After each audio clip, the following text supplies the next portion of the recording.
Hi everyone.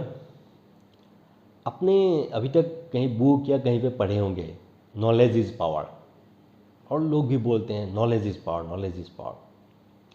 लेकिन आपने एक बार रियलाइज़ किया है कि knowledge is only A potential power. Knowledge is only A potential power. जब तक आप इसको अप्लाई करके कोई आउटपुट आपको नहीं मिलता है, till that time it is a potential power, आपके अंदर ही है वो। तो अगर आप उसको अप्लाई करते हैं then you will become a skill person. तो मैं आपको एक सिंपल एग्जांपल देता हूँ। हम लोगों ने स्कूल में जियोमेट्री पढ़े थे। जियोमेट्री में क्या था, जब हम लोग point A and point B दोनों को कनेक्ट करते हैं तो क्या होता है, एक स्ट्रेट लाइन होता है। तो ये सबको पता है, लेकिन आपने कभी ट्राई किया ड्रॉ करने का? जब आप ट्राई करेंगे ए टू बी, जब हाथ से कनेक्ट करेंगे तो एक कभी स्ट्रेट लाइन होता नहीं, वो टेढ़ा मेढ़ा होगा। तो आपको तब पता चला कि ओ ये तो थ्योरी था और मेरा नॉलेज था कि point A to point B is a straight line, but actually वो थोड़ा टेढ़ा मेढ़ा होता है। तो तब आपने क्या किया, एक स्केल लिया और स्केल लेके आपने पॉइंट ए और बी को कनेक्ट किया। तब आपको क्या पता चला कि ओ स्केल यूज करता हूं तो मैं स्ट्रेट लाइन ड्रॉ कर सकता हूं। तो आप तो ये जब हाथ से ड्रॉ करना स्टार्ट किए, now you are gradually becoming skill person. जितना करेंगे, एक बार आपने अगर स्ट्रेट लाइन कर दिया तो you are skilled person.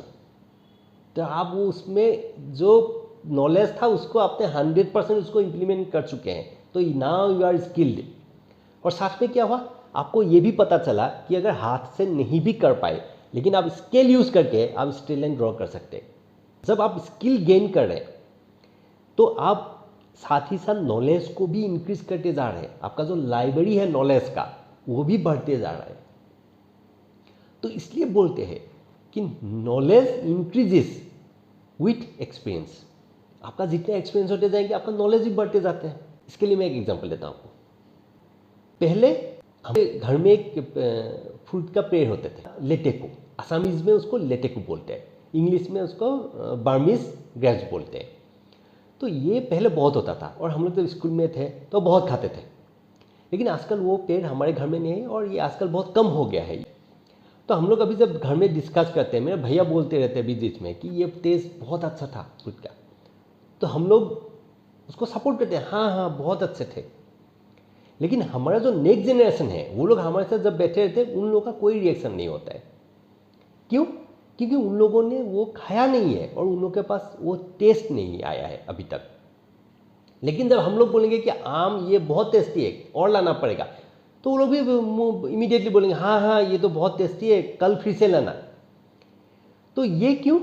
Because हमारे एक्सपीरियंस के थ्रू हमें ये नॉलेज गेन हुआ कि लेटेकू का टेस्ट बहुत अच्छा है। और हमारा जो नेक्स्ट जनरेशन है उन लोगों को ये एक्सपीरियंस नहीं है कि लेटेकू का टेस्ट कैसा है। तो हम लोग उसको पूरे दिन भी अगर समझाएंगे, कि लेटेकू ऐसा होता है, इसका ऐसा टेस्ट होता है, कुछ समझ में नहीं आएगा कितना भी समझाओ। So we are now knowledgeable person. तो हमें क्या जरूरत है, नॉलेज और स्किल, ऐसे दोनों का ही जरूरत है।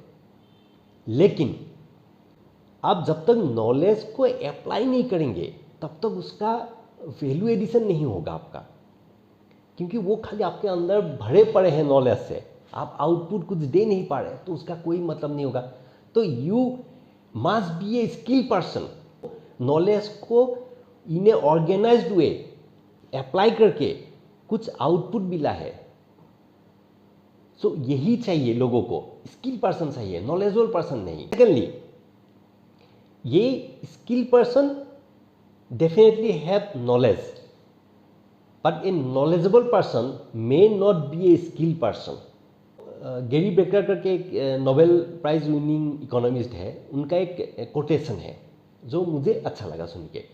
वो कोटेशन है कि we do not have income gap in our society, we have skill gap in our society. So this is all for today. Thank you for watching this video. Do subscribe to my channel. Thank you.